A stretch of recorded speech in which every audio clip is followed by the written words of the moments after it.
Sir, on one side, you talked about how the farmers, YSRCP had gone to meet with the farmers at Amravati, and that they were named as rowdy sheeters. But Andhra Pradesh Chief Minister Chandrababu Naidu has said that you were the ones who had not supported for Amravati, and you wanted Mavigan to be as the capital. Do you still stand by what he say? Because he's saying YSRCP leaders are rowdy sheeters, and a tail can never be straightened. That's the comment he's made. Yeah, my next election would be fought on the battle Mavigan versus Amaravati. Yes, we would stand by it.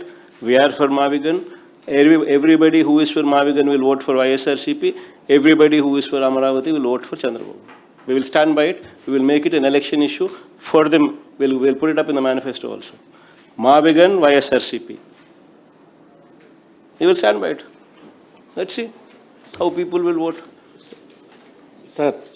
Sir కొద్దిసేపు క్రితం నాగరాజు న్యాయమూర్తి ముందు ప్రవేశపెడితే తనను చంపడానికి police ఉన్నతాధికారులందరూ కూడా ప్రయత్నిస్తున్నారని statement ఇచ్చారు. CI Nagaraju ఎవరైతే సాయికృష్ణ కేసుకు సంబంధించి ప్రధాన సస్పెండ్ అయిన సిఐ తనను చంపేస్తారని చెప్పేసి న్యాయస్థానంలో చెప్పారు. నాగరాజును చంపేస్తారా? కమిషనర్ చంపేస్తాడా? ఎవరైనా పోలీసు ఉన్నతాధికారులు తనను చంపేస్తారు స్వామి. ఈ ప్రభుత్వంలో ఏమైనా జరగచ్చు. అందుకనే అనే కదా హే రామ్ సేవ అందరూ అంటే. అందుకనే సార్ ఉండవల్లి పెనుమాక ఈ ల్యాండ్ ఎక్విజిషన్ సంబంధించినటువంటి గ్రామాల్లో మీరు పర్యటించే అవకాశం ఏమైనా ఉంటుందా సార్? నేను ఇక్కడ ఈ ఉండవల్లి ల్యాండ్ ఇష్యూస్ జరుగుతుంది సార్, ల్యాండ్ ఎక్విజిషన్ రైతులకు సంబంధించి మీరేమైనా పర్యటించే అవకాశం ఉందా? లాస్ట్ టైం చంద్రబాబు పరిపాలన ఉన్నప్పుడు కూడా మీరు పర్యటించారు ఆ గ్రామాల్లో రైతులకు మద్దతుగా. మళ్ళీ మీరు పర్యటించే అవకాశం ఏమైనా ఉంటుందా? అంటే నేను పర్యటించడం పెద్ద పని ఏం కాదు. అక్కడ సమస్య ఎక్కడ వస్తుందని అంటే నేను పర్యటించడం వల్ల దాన్ని పొలిటిసైజ్ చేస్తారు. ఈసారి పర్యటనలో రిటైర్డ్ హైకోర్టు జడ్జిలను లాయర్లను ఎన్హెచ్ఆర్సీ కంప్లైంట్ ఇవ్వడము ఇవన్నీ చేసిన తర్వాత వాళ్ళని పెడతాం. వాళ్ళ ఫస్ట్ పర్యటించేట్టుగా చేద్దాం. ఇంకా నేను పోయినాను అనుకో స్ట్రైట్గా ఏదో అమ్మన్నట్టుగా అంటారు చూసినామా, జగన్ అమరావతికి వ్యతిరేకంగా బట్టి అనేది ప్రొజెక్షన్ చేస్తారు తప్ప నేను వ్యతిరేకం కాదు. నేను రైతుల సింపథైజర్ని. రైతులకు అక్కడ జరుగుతూ ఉన్న అన్యాయాన్ని ఏదైతే జరుగుతూ ఉన్నాయో రైతులే చెప్తా ఉన్నారు.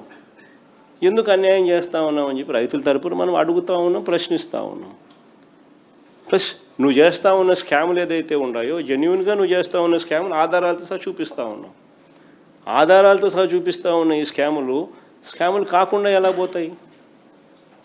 స్కాములు చేయకుండా రాజధానిని బిల్డ్ చేయగలిగే అవకాశము ఏమిటి? మావిగన్ను.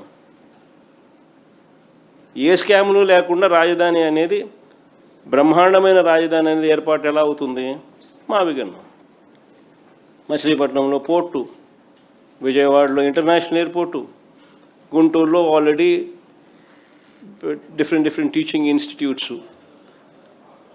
మచిలీపట్నంలో రైల్వే స్టేషన్, విజయవాడలో రైల్వే స్టేషన్, గుంటూరులో బ్రహ్మాండమైన రైల్వే స్టేషన్, మూడిటికి కనెక్టింగ్ బ్రహ్మాండమైన నేషనల్ హైవేస్.